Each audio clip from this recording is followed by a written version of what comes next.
Welcome to Beyond the Needle, the Aesthetics Business Podcast. I'm your host, Emily Ruse. I'm a former clinic manager turned digital marketing freelancer, and I've had the privilege of helping dozens of aesthetic practitioners across the UK and beyond grow their business. So I know firsthand just how challenging it can be to build a successful aesthetics practice in today's competitive market. Each week, I'm here to share real, actionable strategies and bring on expert guests to help you level up, attract more patients, and build a standout brand. Let's turn your passion into a thriving business together.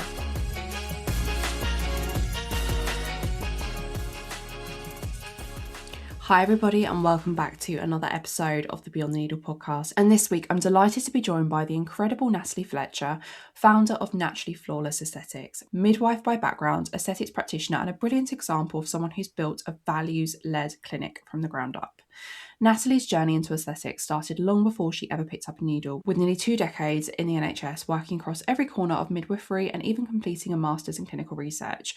But what makes her story so powerful is how she carried all of that compassion, structure and resilience into the aesthetic space and built something completely her own. What began with Natalie juggling 11 clinic locations, running consultations on her way home from NHS shifts, and building a business on Instagram without even a website has evolved into a thriving clinic with a team, a loyal patient base, and a reputation for natural confidence building results.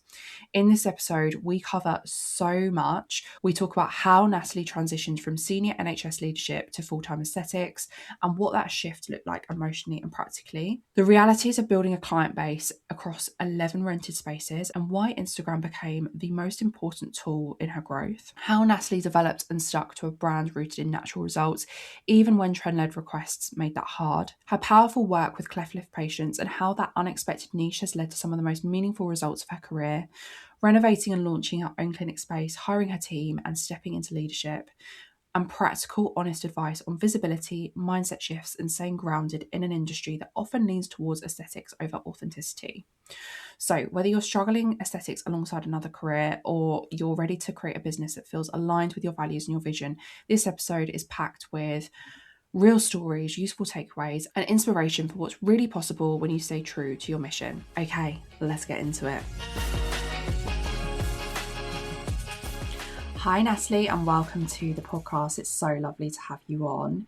Now, you started your career in midwifery and you spent years working across almost every area of maternity in the NHS.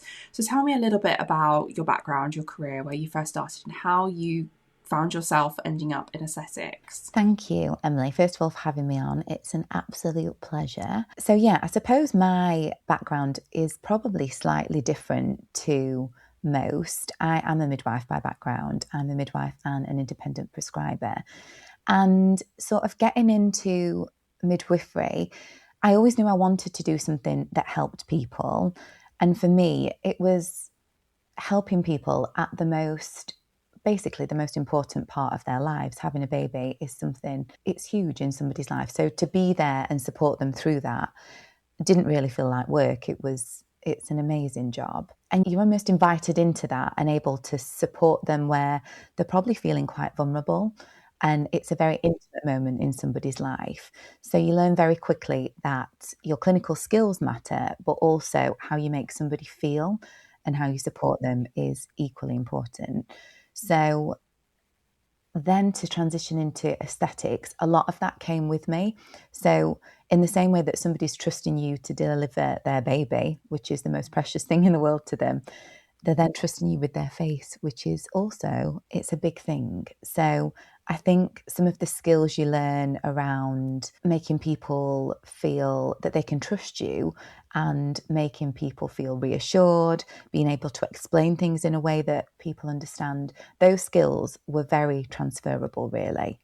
When I look back and I think about my career now, as a child and in school, I was always very academic. So I was great with physics, biology, chemistry, but on every single school report, it always said she's sat there applying lip gloss. I was always into like skincare and beauty. And now I look and I think this is the perfect career. It combines all of the medical side, anatomy, science, biology, chemistry, and then skin and beauty and helping enhance how people feel and that kind of thing. So now when I look at it, I think this is literally the perfect career. Oh, I love that. Was there a particular moment where you I don't know, like discovered your passion for aesthetics, or you saw something and you were like, oh, maybe I should take a closer look at that? I think from having my own treatment. So in my mid-20s, I think going and having my own treatments, as soon as I saw what it was about and what it could do, I was hooked. That was literally it. Having my own treatments, speaking to the nurse that was doing it, finding out a little bit more about it, I just thought, I knew instantly, I thought, I'm going to do this. And from doing my first day, my first foundation course day, that was it. There was no looking back. I was going to do this, and just carried on learning, just did more and more courses, and I've loved every minute, really. Yeah, as soon as I started having my own treatments, I just thought, I'm going to do this. I was sat in the chair thinking, I could do this and I'd be really interested, and almost asking the nurse so many questions. She was almost looking at me thinking, I could see the look in her eyes thinking, you're asking quite a lot about this. And I was like, no, I'm just really interested. I completely trust you. I'm so interested in it. So yeah, I think it was from a personal, having a treatment and seeing how much it can increase your confidence and how amazing the industry can be from a personal standpoint, I think. So when you found yourself kind of venturing more and more into the aesthetics world, how did you balance that with your role in the NHS at the beginning? So it was hard because I was working full time in the NHS and I lived about 50 miles, so about an hour and a half away from the trust that I worked in. So it did mean a lot of work. So I would get up and drive to the hospital, do say 10 hours. And then after that, I would think, right, I need to do some consultations.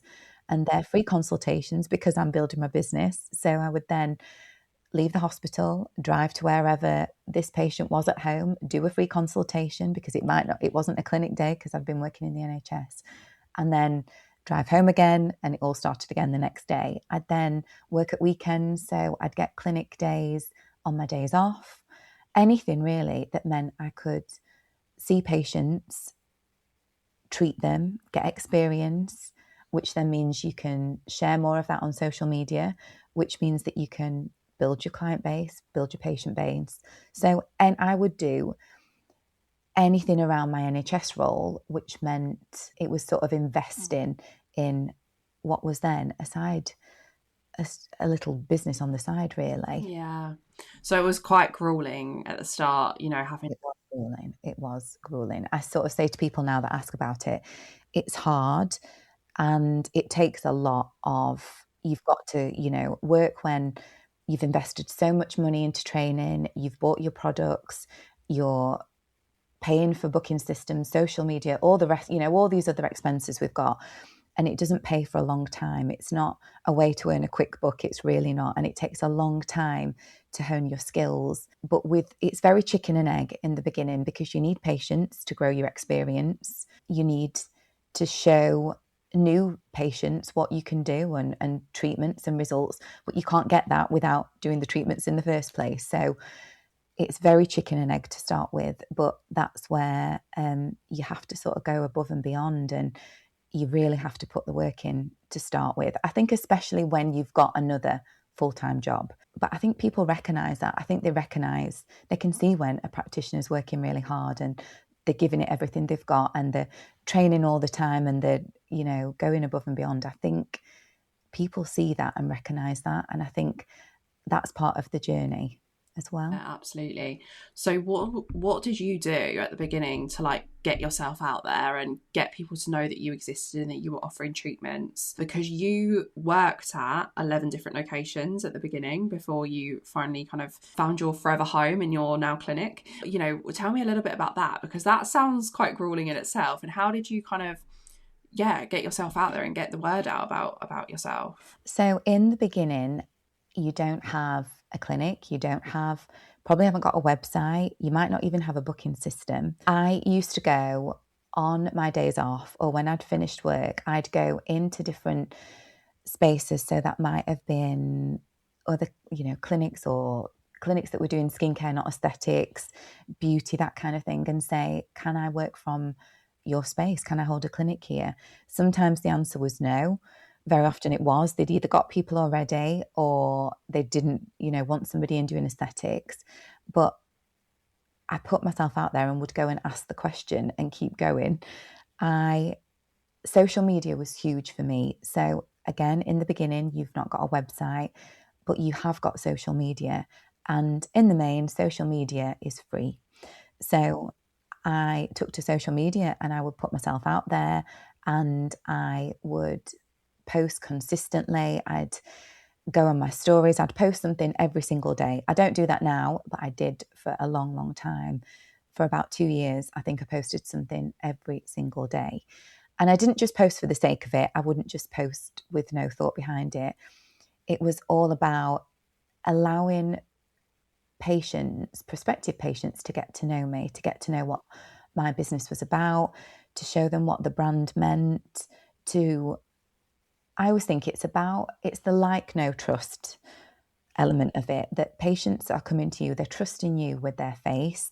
So they need to know who you are and what you're about. And the quickest way to do that is social media. It's an incredible, powerful tool that we've all got at our disposal. As we grow and you develop a website or you open a clinic and you've got a shop front presence and people can see that, or you might be able to afford to run sponsored ads or have more, go in different magazines or have articles, that kind of thing. Until you've got maybe the money behind you and the experience to do that, social media is your best friend. It's amazing. Really, really powerful. And that's where patients are. That's where they're looking. We all use social media. If you want to find anything, the first place you go it's probably social media. Yeah. So true. So powerful. So you say you use it as, you had a bit of strategy behind what you're doing. You weren't just posting for the sake of it, which is great. A lot of people unfortunately do just post for the sake of it because they don't know what exactly they should be posting. And at the end of the day, if you're a clinic owner, a practitioner, you're not a marketer, so not everybody gets it or gets what they should be posting. I love your social media. I think you post all of the right things.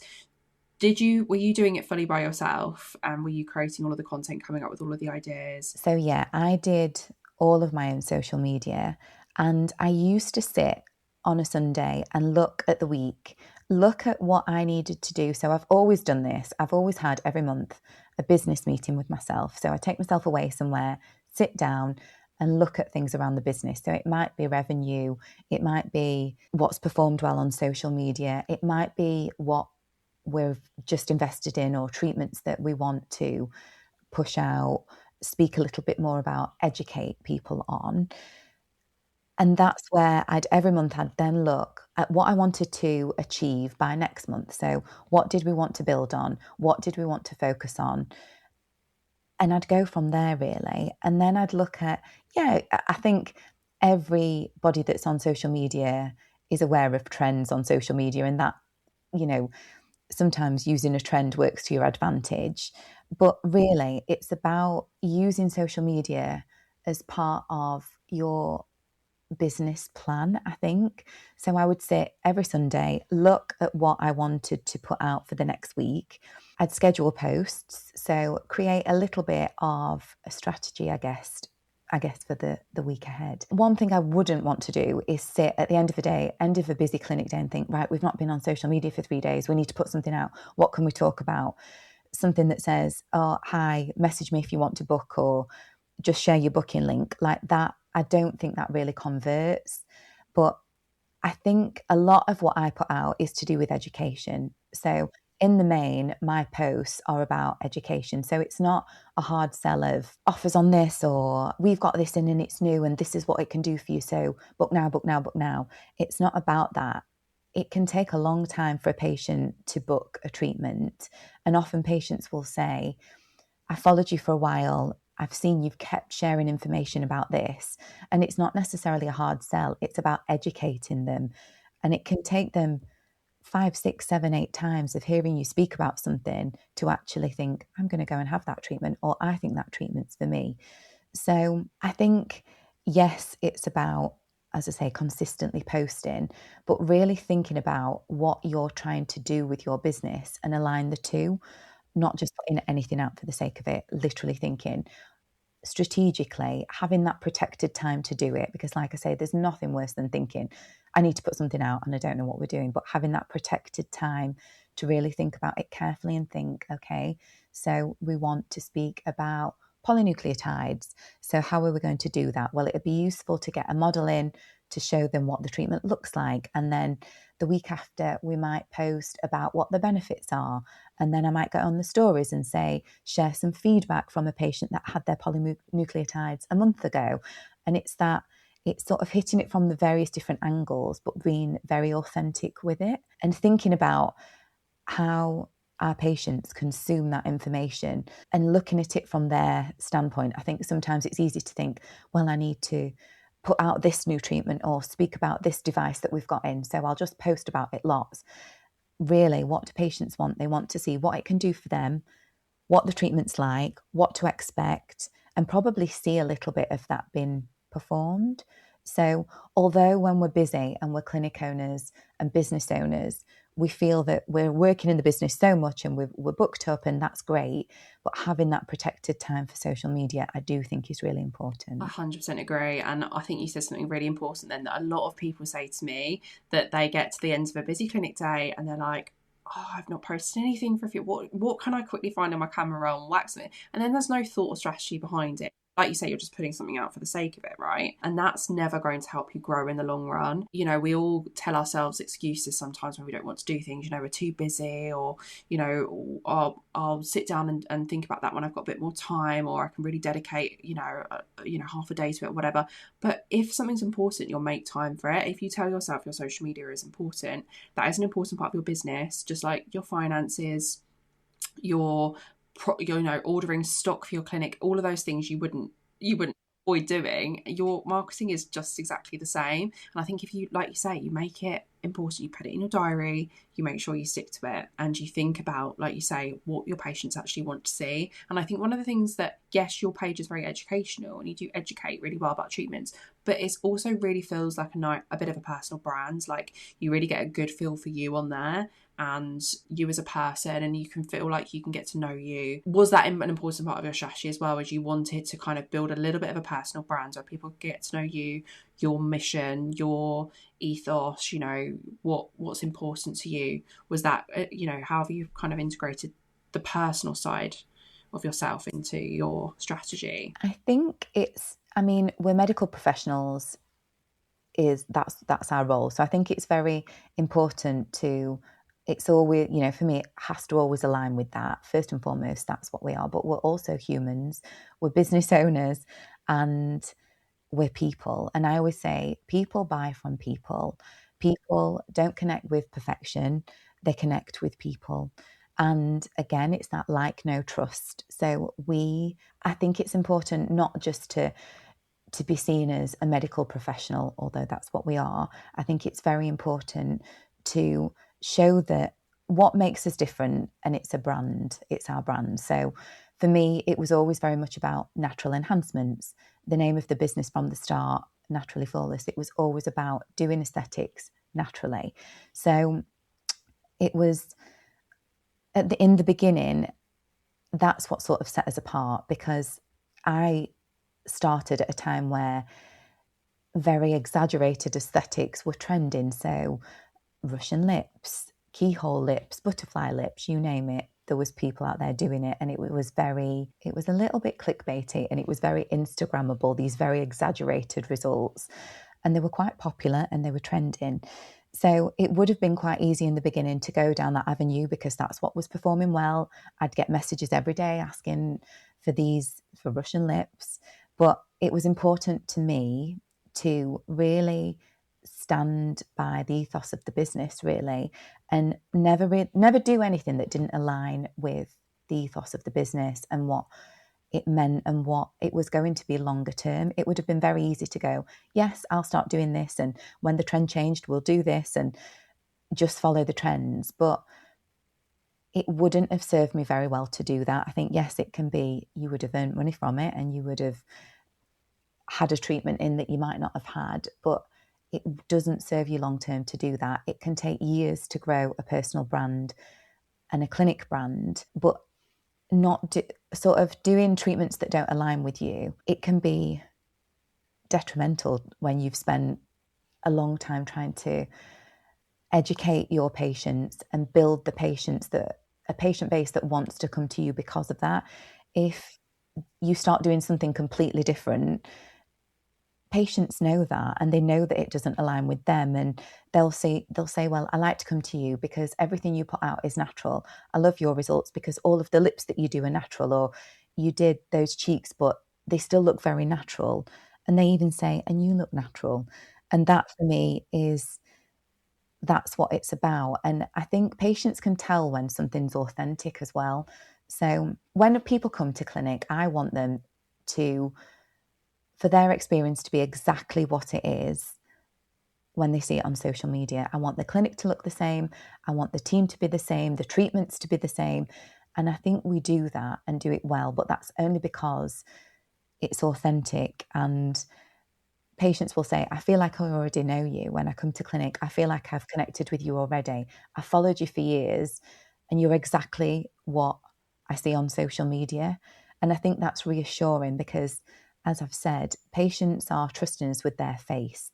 They need to know who we are before they're at the point that they're sat in the chair having a treatment with you.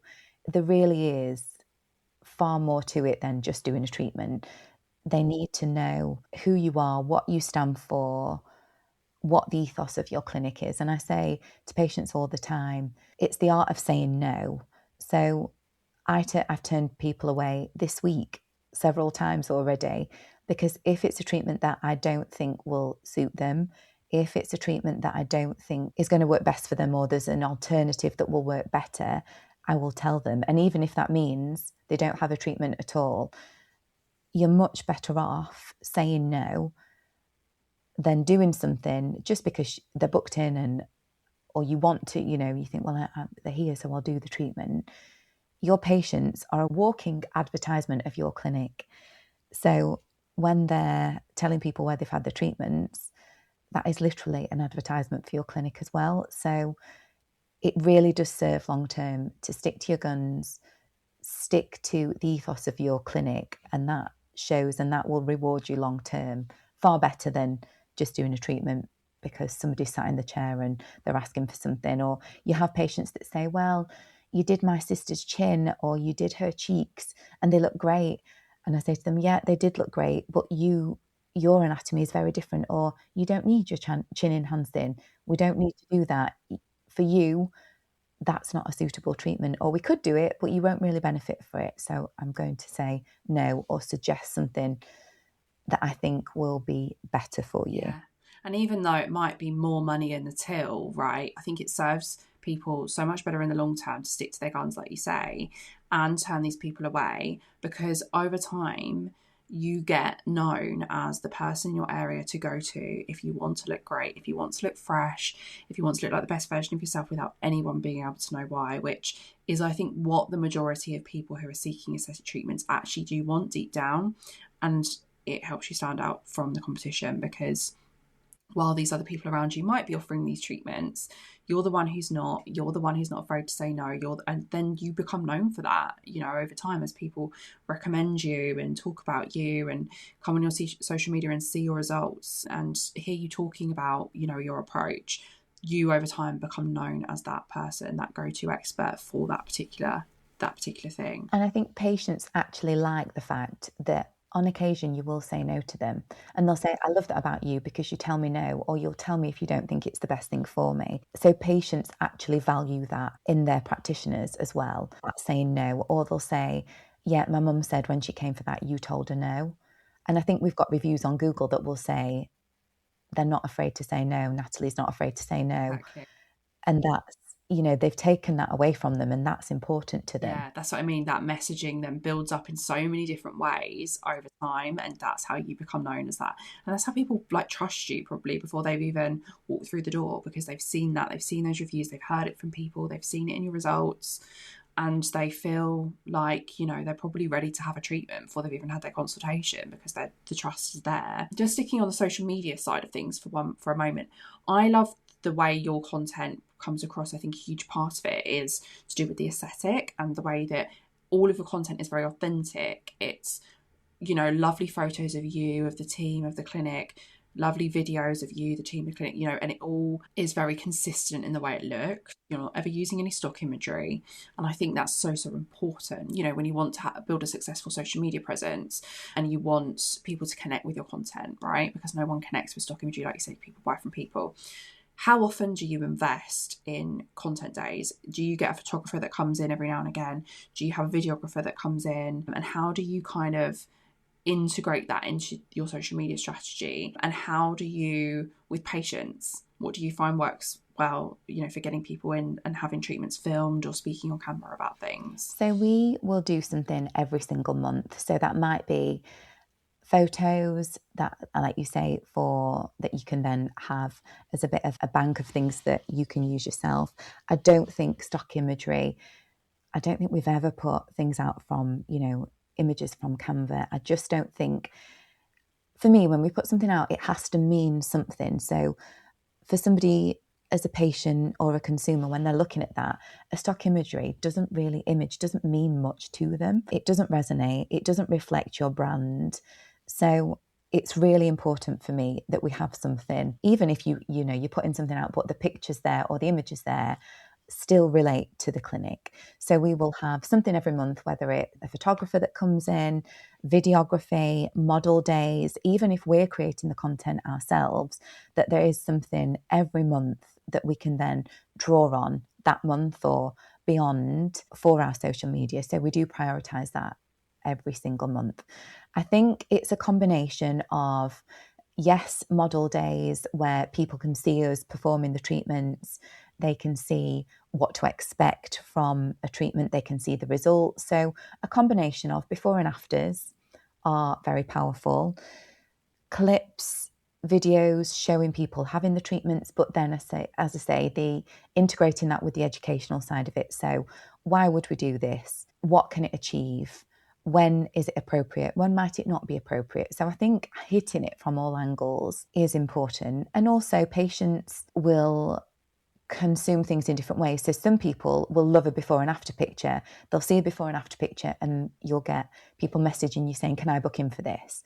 Some people, you'll have shared a carousel post that shows different stages of a treatment or how something looks the month after.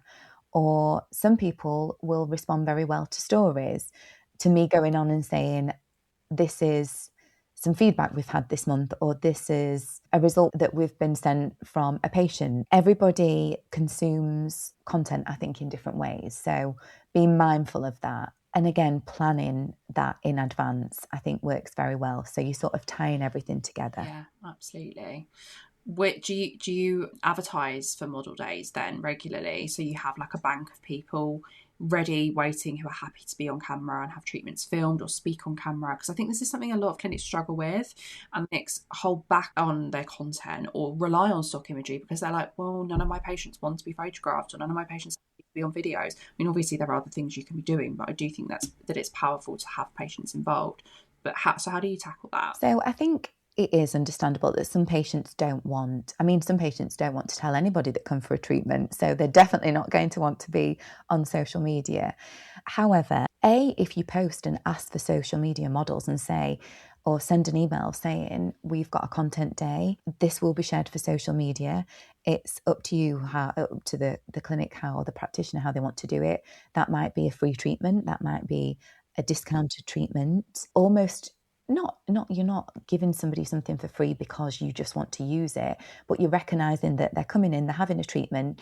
It might take a little bit longer because we're going to be capturing content. It will be used for social media. I think that's really, really well received. And I think practitioners would be surprised that some people really don't mind. And I've had results before and they've not been content days, model slots. And I'll say to my patients that I've known for years, would you mind if I shared this before and after picture? And they're happy for you to do so. Some people are really, really proud of their result and they're like, share it far and wide. I'm really proud of this. It's fantastic. I'm really grateful for this transformation. Go ahead. So I think you have to get used to asking that question because people do want to see before and afters. They do want to see treatments in action. So there's various different ways of getting that content, but I definitely think advertising for model slots, going on social media, asking for model, if we do that, we will get a full patient list for a content day within 24 hours every single time. There are people that I know in my mind, if we've spoken, say, about skin laxity, or it might be lip filler. I know I might have had conversations over the past few weeks with certain patients, and I will reach out to them individually and say, we were speaking about a lip filler treatment. I know you were thinking about it.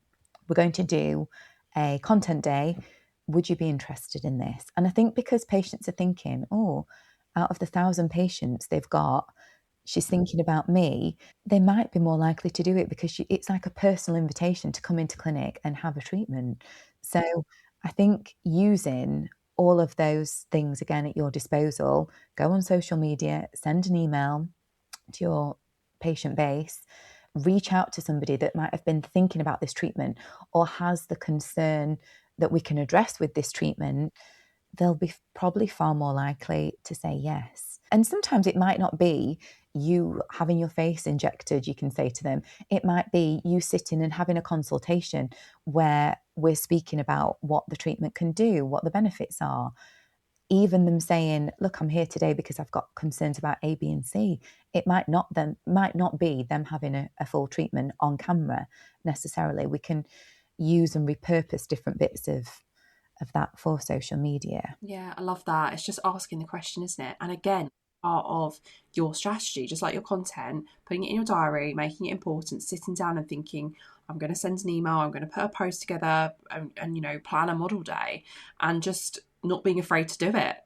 Just do it once, and you'll probably be really surprised with the results that you get from it. So yeah, I think that's super, super important and super, super helpful. Now, going a bit more into your business itself and building your clinic, tell me a little bit about your clinic name, Naturally Flawless. I mean, you did touch on this briefly a moment ago, but as you've said, it perfectly captures your aesthetic philosophy. Tell me a little bit about how you came up with your name. So when I had done my foundation courses, so you start to then think about your business and you go on social media and you go on the web and you see all of these different businesses.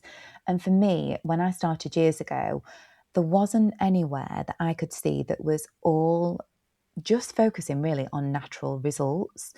So, and I was thinking about me as a consumer, me as a patient when I've had treatments, what did I want? And I wanted something that I wanted enhancements, but I wanted them to be very natural. And I wanted it to almost be undetectable that I'd had something done. It was important that I'd always look at who was using premium products. So then I thought, well, for me, I want a brand and a business that aligns with what I believe in, because it comes out of, it comes out in everything you do. Like we say, it's your brand is in everything that you are. So I thought that's what I value. So I want a business that aligns with that. So the name years and years ago, Naturally Flawless, was focusing on the natural. Now, it wasn't easy in the start because, again, it was a time where we'd got quite a lot of maybe less natural looking trends and treatments. So I did feel that I was going against the grain. And from, an earnings perspective, I probably would have earned more to go with the trends and offer the trends. And when somebody sent a message saying, could you do the Russian lip technique? The amount of messages I sent back saying, no, sorry, that's not something that I offer. We do more natural looking lips. But for me, it was about setting my stall out right at the start and aligning with that and staying true to that ethos. So the clue was in the name, natural. It was always going to be about that. And it is, for me, about enhancing, not altering, making sure that patients are having treatments done, they're looking refreshed and the best version of themselves without it being obvious that they've had something done, or they've had something done but you can't tell what it is. For me, that's where the magic is. And like we've just said, so you'll attract your patient base based on the work that you put out, the ethos of your clinic, the messages that you're putting out. And patients can pick up on what's authentic and they'll gravitate towards you because that resonates with them. So I don't get messages anymore saying, can you do Russian lips, or do you do, very exaggerated cheeks and chin packages? And I just don't get that anymore because it's very clear that that's not our thing and that we don't offer that. And people will say, I come to you, they sit in the chair and one of the first things they say is, when they're a new patient, I come to you because I want to look natural, and you do that. You're all about the natural. And they say, I know you'll do that because that's the name that's above the door. I know that. They'll almost say, they'll caveat with, I know that's what you do, but I'm here because I want the natural. And for me, that means everything, because we've hit the nail on the head there. And that's important to me, that people come because that's our offering. When years and years ago, when I started, it was almost harder to build and stick to your guns and build a patient base, because that's what I wanted to do. But now, as I say, it rewards you tenfold because that's what your patients will want. It just goes to show like how powerful messaging really is, because like you said, you don't get those people anymore who come to you and say, will you do these trends, will you give me Russian lips, because you've positioned yourself in your name, in the messaging you put out in your social media, in everything that you do. It's coming across so clearly that you're all about the natural. So you're only really going to attract those dream clients who and aren't afraid to invest in the right person. So yeah. I think as well, I always say to people, never do anything fashionable with your face. Yeah. Trends are everywhere and they'll come and they'll go. Don't change your face based on a trend. That's not what it's about. And I think luckily for me, and there's definitely been a shift, I'd say in the last 2 years, to more natural results. And now lots of practitioners are saying it's all about natural.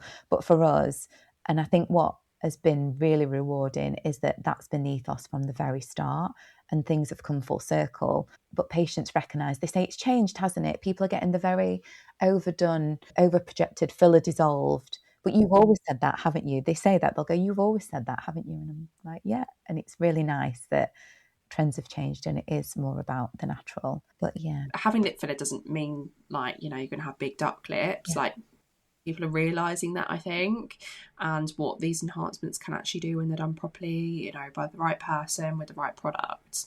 And speaking of lips, you also specialize in working with patients who have cleft lips, which started, I believe, from a single patient reaching out to you and asking if this is something that you could help with. Can you share a little bit more about how that came about and what it means to you? So that was a message from a patient who, just as you've said, reached out and said, I was born with a cleft lip, I had it repaired as a baby, and now I'd really like some lip filler to just help a little bit further with some asymmetry and giving a little bit of volume to areas that are a little bit unbalanced. But when I've been looking, I can only really see this offered in London. I've seen that you do lots of lip filler and you do lots of natural results. Is this something you can help me with? So I said, look, come in for a consultation. We'll have a look and we'll have a good talk about it. We did. We had a consultation, and I knew that whilst I'd not attended a specific course in cleft lip filler, I knew that this was something that I could help her with. And we did. And it was an amazing result, absolutely amazing. She came with her mum. By the end of it, the patient was crying, her mum was crying, I was crying, because it was just absolutely incredible. She very kindly let me share that on social media. She told lots of people about it. It found its way into lots of cleft lip and palate support groups, and the word spread. So it was absolutely amazing. But it did just start with a message on Instagram. And again, I think it's having it. I knew that I could get a really nice result for her. And then it's grown. So other people have said, I'm in a support group. Somebody shared a lip filler treatment that you did for somebody else. Could you help me? And it's just built from there, really.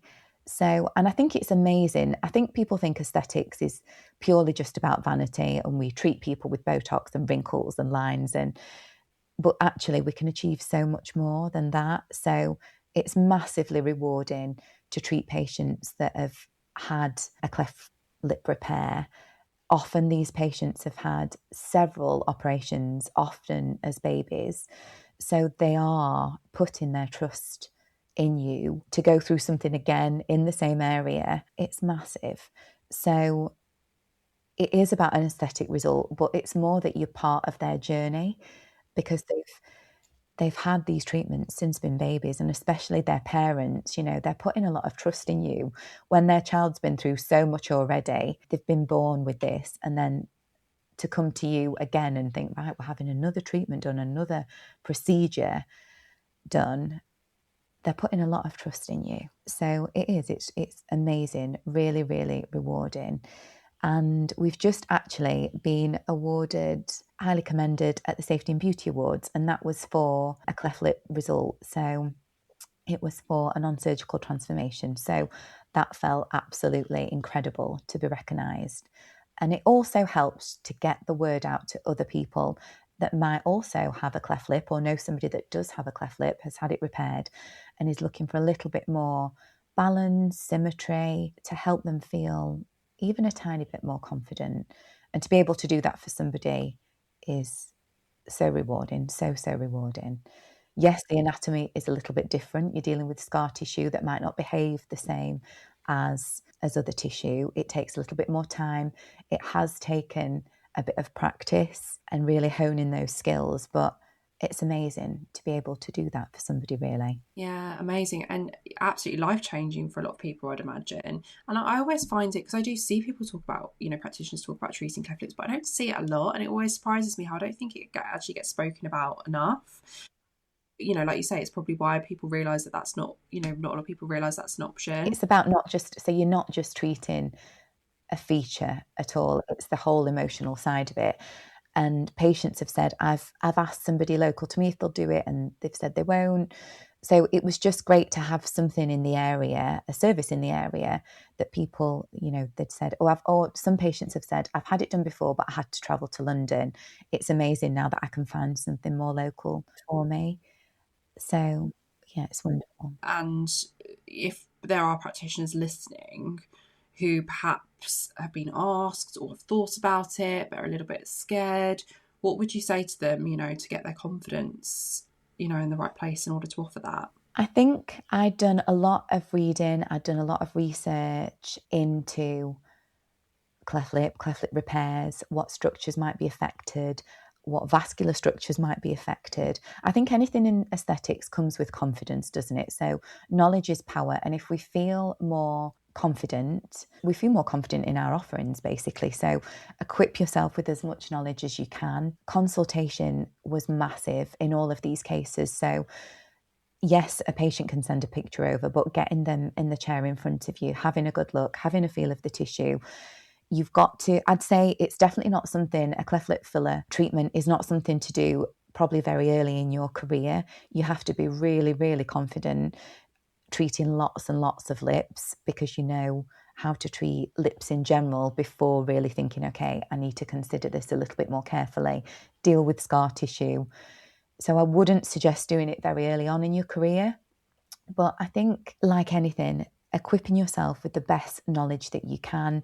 There will be, I've even thought about doing it, shadow days that you can do, specialising in cleft lip fillers. Anything to gain knowledge and confidence, I think, is key. Yeah, love that. Are there any courses that you know of, or you've literally just self-taught yourself? So And I think there are some out there, none that are that local to me. There might be one or two in London, and it is something I've thought about, maybe doing shadow days, because there isn't much out there. There really isn't that much out there, which is why people all travel. So several patients that I've treated have come to Derbyshire from Leeds, Manchester, quite far afield for these treatments. So I don't think there is that much out there. I'm sure there is specialist lip filler courses out there. I think because it's not something you see all the time, because the number of patients that you will treat with it, they're not in the high numbers. It's probably not easy to fill a model cleft lip yeah, that's true. treatments. Yeah. but maybe shadow days, something, Shadow days, yeah, a field treatment, I think would be very beneficial, because I have had several practitioners reach out and ask about cleft lip filler treatments, especially when more and more patients were coming and having it. You know, when it got to sort of 7, 8, 9 patients that were coming with the same thing, I think then other practitioners were thinking, oh, I've had somebody reach out to me about this, and I've previously thought, oh, it's not something I can do. Yeah, maybe for you, Yeah. something for you to think about for 2026 to One add for the to future. Add it to the list, Emily. the list. Now, you moved into your own clinic space a year ago, I think. Was it Yeah. last December? And it was, you said to me, a total shell when you moved in. What made you take the leap? What was your renovation journey like? And how did you know that it was time to stop renting and stop, moving around all the different clinic locations and settle in one space? So when I first started, I worked, as we've said, out of 11 different clinic spaces, and that was over across Derbyshire and across Sheffield. Now, that was incredible to start with. So I think when you first start out, I always say aesthetics is quite different in terms of treatments. Your patients aren't in every 3 weeks, every month. You might see them every 3, 4 months, 6 months, a year. So you need a lot of patients on your books to fill your days. So setting up in different areas allowed me to build a patient base in lots of little pockets, really, which worked fantastically. So for anybody that's starting out and thinking, how do I build a patient base? I think working from different locations worked really, really well for me. However, I then was starting to think about needing a home and somewhere that really reflected the standard of care I wanted to deliver, again, aligned with the brand, really reflected what I wanted my patient experience to be. And when you work in other areas, in other locations, you're not in control of that. So it happened, I feel like it almost came to me really, because I wasn't actively looking for a space. I wasn't viewing things on Rightmove. I'd not gone and started, actively looking. The clinic itself, I'd seen it years before, and it was actually a wedding dress shop. And I'd said to my husband, we were sat across the road 2 years before, and I'd said, I would love that as a clinic. And it was a wedding dress shop. And he was like, oh, right, yeah, nice. Anyway, one day I was driving back from work and there was a sign in the window. And I literally pulled over, took the number, called the number, went home and said, I'm opening a clinic. And that was it. So whilst I was starting to think, I really want a space of my own and I want something that's going to reflect the brand and that I can be in control of, I wasn't actively looking. I literally felt like it came to me.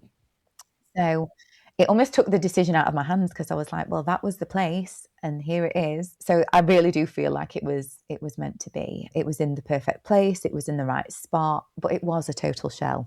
So it had no walls. It had no heating. The electrics needed doing. We had to do the flooring, everything we needed to do before we even got to the pretty bits of selecting paint colours for the walls and nice finishes and which marble we were going to have.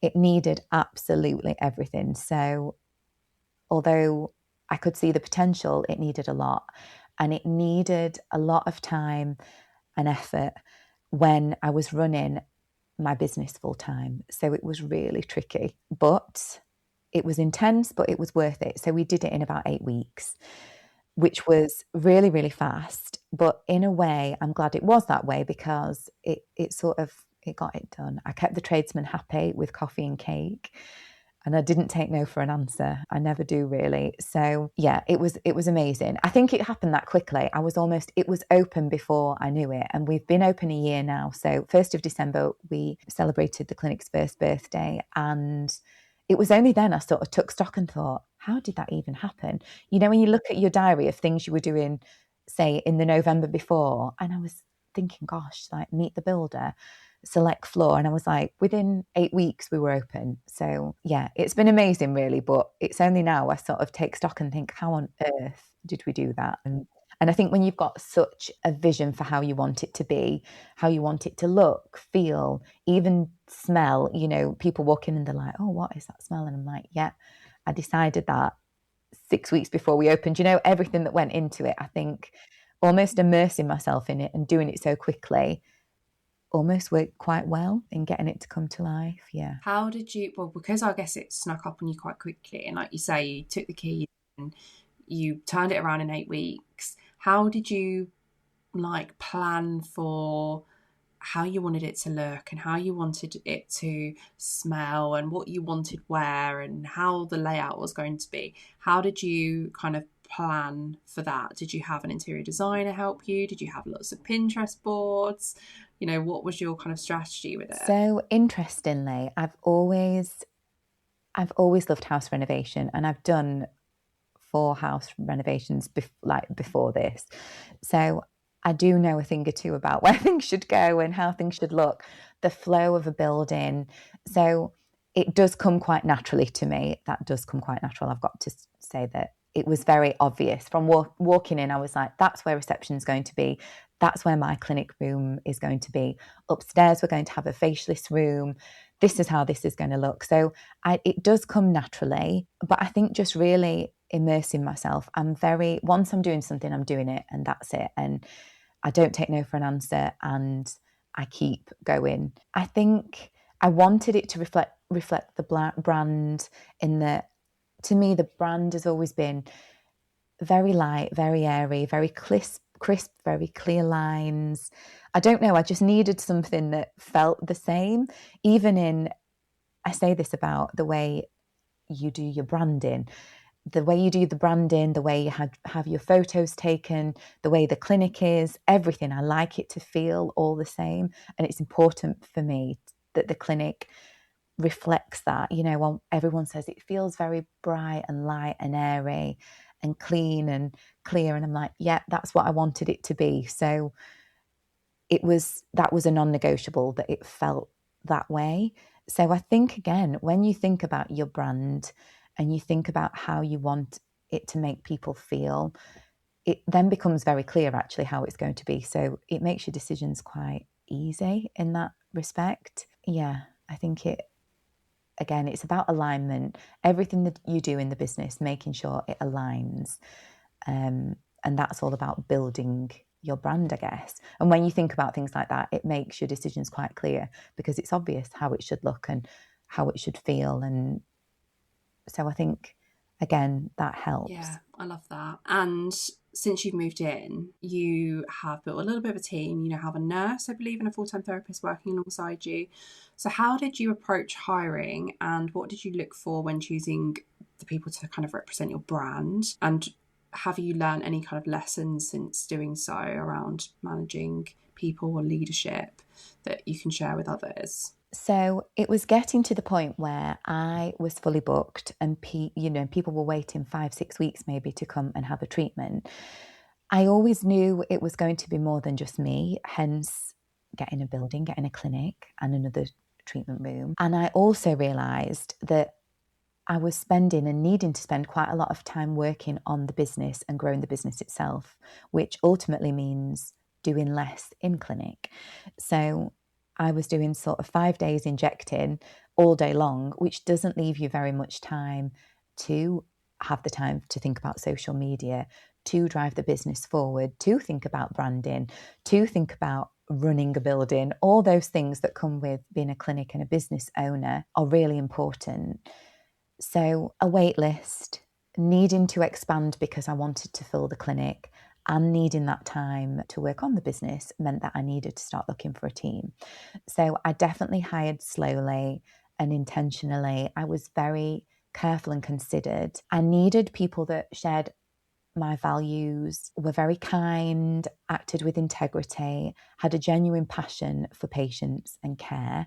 They needed to have the same ethos about natural results, and our nurse and facialist have already brought so much to the clinic. I was sort of less, obviously they were qualified in what they did and they were great at what they did, but I was less focused on them having the most up-to-date skills than I was their attitude and their personality, because I think skills can be taught and nurtured. Attitudes and somebody's approach to patient care can't be taught. That's within you. So that was really, really important to me. So I'd got lots of applications, lots of messages from lots of, really well qualified practitioners. But for me, it was really about the person. Again, people buy from people, and I needed a team that just aligned, and a team that almost felt like an extension of me. We wanted everybody to have the naturally flawless way. I worked with our nurse for 5 weeks before she treated patients on her own, because I want, when a patient comes, it doesn't matter whether they're seeing me, Katie, Lucy, our facialist, when they come for a treatment, it's the same. It doesn't matter. I mean, the treatment might be different, but it feels the same. Doesn't matter who you come to see at Naturally Flawless, you get the same treatment and experience. So yeah, it was much more about the people themselves than it was necessarily about having the person that's done the most treatments. I mean, our nurse has been qualified in aesthetics longer than I have, and Lucy, our facialist, she was a patient of mine, and I actually asked her for 2 years to come and work for me before she did. So it was definitely about the people than it was just about having somebody that is qualified in this and ticks the boxes. It was absolutely not about that for me. And they've already been great. They're great assets to the clinic. They're fantastic. I'm really, really proud of them. I also knew we wanted to extend our treatment offering, which I wouldn't be able to do if it was just me. So we wanted to focus more on being able to offer facials and things like microneedling, which my diary was full and I couldn't do without taking treatments off my treatment offering. So it's allowed us to just start to expand into devices as well. So you can only do so much, and you can't wear all the hats. And I knew I needed to grow a team, because I wanted for us to be able to offer more, and you can't do that alone. No, absolutely. And you can't be an expert in everything either. No, you can't. People will say to me, "Oh, do you do the microneedling then? Will you do the skin pen?" Say they're booking in for that. And I'm like, no, and you wouldn't want me to. You want Lucy, our facialist, to do it, because she does 5 a day, and she's far more experienced in doing that treatment than I am. She's got magical hands. She's the one you want to do your facial with facial massage, not me. You can't be a master of everything. It's about knowing when somebody else is going to be better at that than you are. I think that's such a nice way of putting it as well, because a lot of practitioners find it quite difficult when they then, they start off themselves. They're the face of their brand. They're who everyone comes to see. Then they hire a team and people are like, I don't want to see anyone else. I want to see you. That's such a nice way to put it. You wouldn't want to it because I'm not the expert in that treatment. Yeah, I worried about that, Emily, from the start, because I've spent years building my brand and putting myself out there and letting people get to know me. And then all of a sudden you're saying, okay, come to us, but have a treatment with somebody else. And I did think people will think, but, well, I want to come to you because I've been to you for years. And yes, some patients will always want to come to you, and that's lovely. But then I had patients saying, Natalie, will you mind if I book in with Katie? And I'm like, absolutely not. She's there because I know that, you can't get in with me, or that you want to come on a day where I'm not in clinic, or you don't want to wait 5 weeks maybe to see me. So I'm absolutely not offended that you're booking in with, our nurse. I want you to do that. So no, it's about, like I say, working with people again, so they feel supported, they know how you work. But I say to people, your treatment is the same whether you come to me or Katie, our nurse. Your result will be the same because we both work in the same way. We've worked together, and reassuring patients that, of that really. And patients have booked in with her and they've rebooked with her. They're not coming to me, they're coming to her. So although it is you think, oh, well, people just want to see me exclusively, they don't. I think it's about, again, building, now taking that jump from it's been about me. It's not about me anymore. It's about our team. It's Naturally Flawless. We're not one person, we are a team.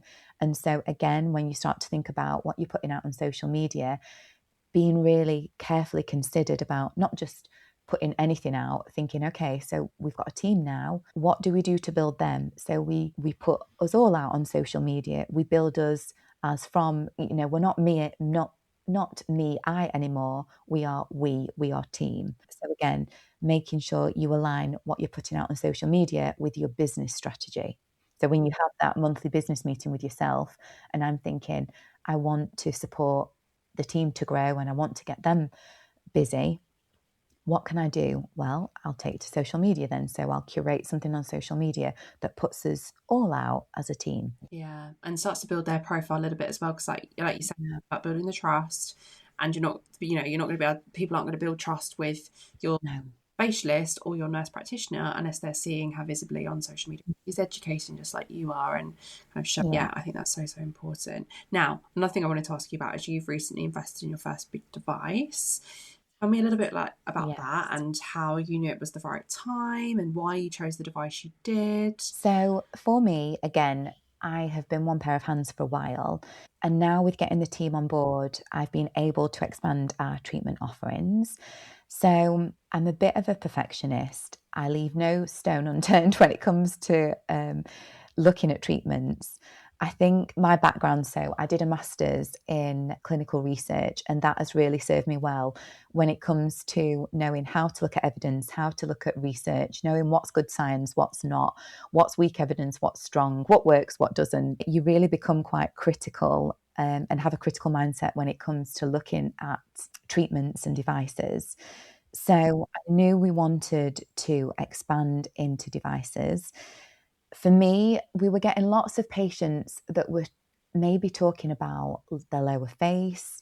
I'd found as we age, which we all do, that their skin might have started to become a little bit more lax. They might have found that they're struggling with jowls. They might have found their jawline had gone a little bit. And it's not all about filler. I always say to people, filler is a volumizer and it's incredible, but we don't want, you get people that are coming in, patients saying, I'm starting to suffer with jowls, I need a lot of jawline filler. And I'm saying, whoa, we're going to make that area heavier. A touch will be fine, but you can't just treat certain conditions just with filler, just with Botox, just with skin boosters. It's more about tightening the skin, lifting the skin. So we have just this last week taken delivery of the new Optimus Max platform. So we have Lumecca Peak and Morpheus 8 Burst. It's the first Optimus Max in Derbyshire, so I'm so proud that we've got it. It's to treat things like fine lines and wrinkles, skin texture, enlarged pores. But for me, it was really about offering something for patients that are struggling with a bit of heaviness in the lower face, might have noticed they're getting a little bit of jowling as they're aging. So contouring the jawline, remodeling a little bit of fat around here, offering another layer of treatment that's going to work in a different way to injectables. With the Lumecca, it's IPL, so it uses high intensity light to treat things like sun damage, a dull complexion, pigmentation, rosacea, acne scars, vascular lesions. And whilst we've got things like polynucleotides, medical grade skincare, things in our toolbox that can help with that, it's about having another treatment offering. So yeah, a lot of research later, a lot of treatments later, because I made reps come into clinic, bring the device with them. They got brought in by couriers, and I had the treatments myself, because I'm very much like, I need to try something, read about it to the nth degree, and actually have the treatment before I will bring it into clinic and perform it on patients. So a lot of time, a lot of research, and actually having the device brought into clinic to be demoed, I think led to the decision. So yeah, we're really, really excited for it. Amazing. And have you had any thoughts yet on how you're going to launch it into your practice, or have you started speaking about it with patients yet? You can have launch events. So I'm a terrible secret keeper. When a patient's coming in, they're saying, look, I've got this sun damage, and what have you got? What medical grade skincare can I use to treat this? And I should be keeping quiet because we've not launched it yet, but I'm saying, you need to have this treatment. It's going to, and showing them, I've even been getting my before and afters up and going, look, this was me before, I've had one treatment, this is my after. So I have been speaking to people about it in clinic, although we've not actually announced that we've done it yet. I've just been speaking to people. So We have sent some marketing emails out to let people know that something is coming. Again, it's about having that time to really plan it. You don't want to have the device sat there collecting dust and think, how do we launch this? It's about being very careful in your marketing. So we've sent marketing emails. We have done little teasers on social media. We will be doing, we might have already had a launch night by the time this goes out to say, come in, speak to us about it, see the machine, see what it can do, get the rep on board, we'll speak together. So we'll have a little bit of a talk about what it can achieve, who might benefit from it, and then offer consultations with us one-on-one to actually speak a little bit more in depth with individual patients. I think it's about getting patients it's about hitting it from all different perspectives, isn't it? Speaking about it on social media, speaking to patients about it in clinic. So when they're coming with a problem saying, look, my jowls are feeling heavier, well, we've got something that will really help to target that. Or I've got this sun damage here, or I've got some rosacea. What can I do for it? Well, we've got this. It is about marketing, but again, it's about reaching out to individual patients. We've got a list of patients that I already know. They've been suffering with rosacea for a while. They have had treatments for pigmentation before. This patient really suffers with heaviness, around the lower face. I've already got a list of those patients, and I will be reaching out to them individually because, again, then they know they're not just a consumer. They're just not a patient on a list. I'm thinking about them and thinking about what I've brought to clinic that will help them, because that's what it's all about, really. And I think that individual invitation to come into clinic and discuss something, I think it goes far. They don't just feel like a number.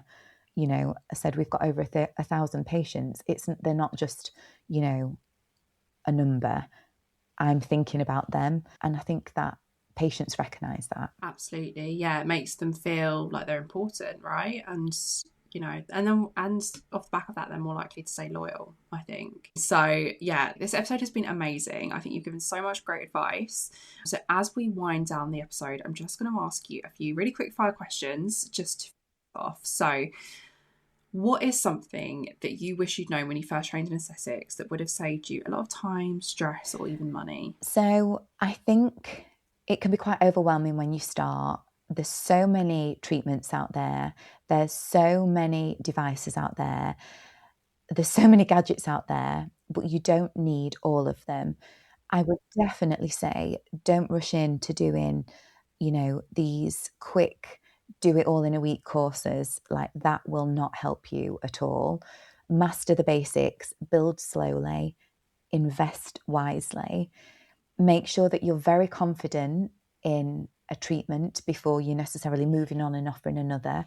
You don't want to be a jack of all trades and a master of none.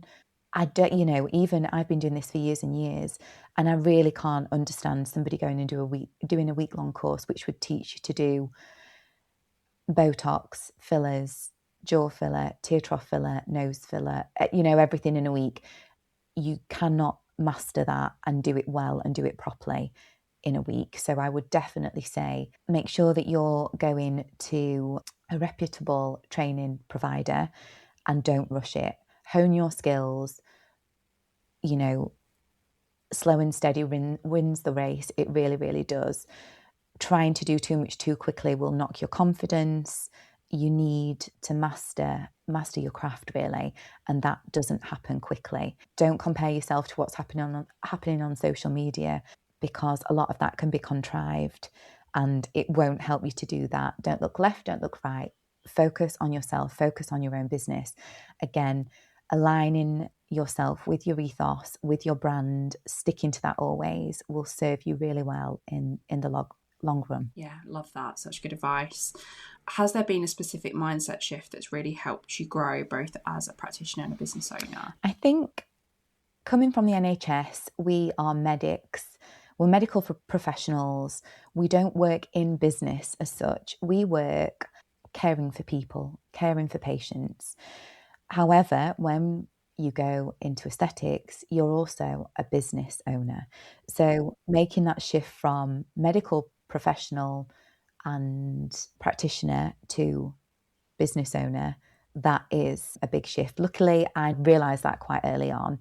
And once I stepped into that identity, everything changed, because you really do have to think it's a shift. You know, we don't even work, I know we're paid in the NHS, but you don't have to think about, you get paid the same, doesn't matter what you do that day, you know, it doesn't matter. But to make a success of your business, you do have to be business minded. You have to think about where you're investing money. You have to think about not just thinking you have to open a clinic straight away before you've got the infrastructure, the patient base behind you, before you can afford to do it, before you're ready to make the investment. You've got to make really smart decisions in business. So I think that's the biggest shift.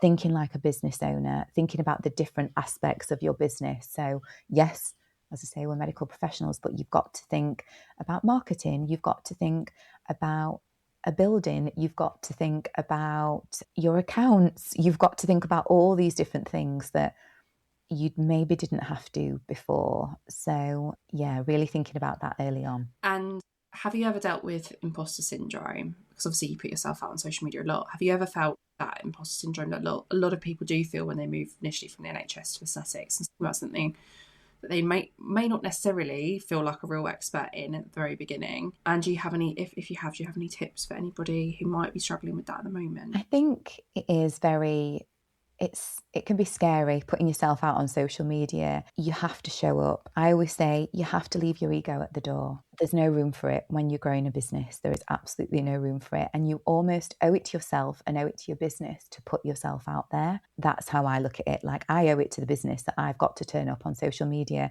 Nobody loves the sound of their own voice. Nobody likes it. You know, we all cringe when we watch ourselves back, but we have to. You've got to put your ego to one side, not think about that, and just go for it, because that's how patients will get to know you and trust you. I think remembering my own journey, my training, my results, when you think about it like that and you really take time to look back, I think that helps with imposter syndrome, because you've put the work in. You remember what it felt like. You know, I can remember what it felt like working for free for a long time and not earning any money, and putting the work in and working at weekends. When you take the time and look at it like that, you think actually it is, you know, deserved. I think we're so busy, aren't we, all of us? You don't often have the time to take stock and look back at how far we've come necessarily. But I think when you do, that really helps, because the proof is in the pudding, I guess, in that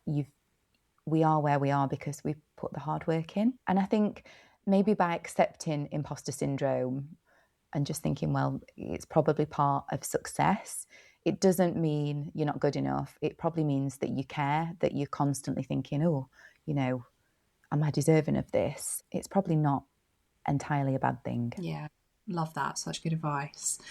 Now, this has been an amazing episode. I'm sure people will take away a lot from it and hopefully find it inspiring to listen to your story. If people want to connect with you, or, you know, discuss anything, you'll ask you questions about something that you've said, where can they find you? So we are on Instagram at Natalie Flawless Aesthetics. We have a website, so natalieflawlessaesthetics.co.uk. But mainly Instagram, I would say, is where we put most of our work, information, our journey out. Amazing. And I'll put all of the details of your Instagram and website in the show notes. So if anyone wants to find you, just head there and you'll see them in there. Well, thank you so much for coming on, Natalie. It's been such a pleasure, and I've loved hearing about your journey and your story. And yeah, like I say, I think people will take away a lot from this episode. So thank you. Thank you so much.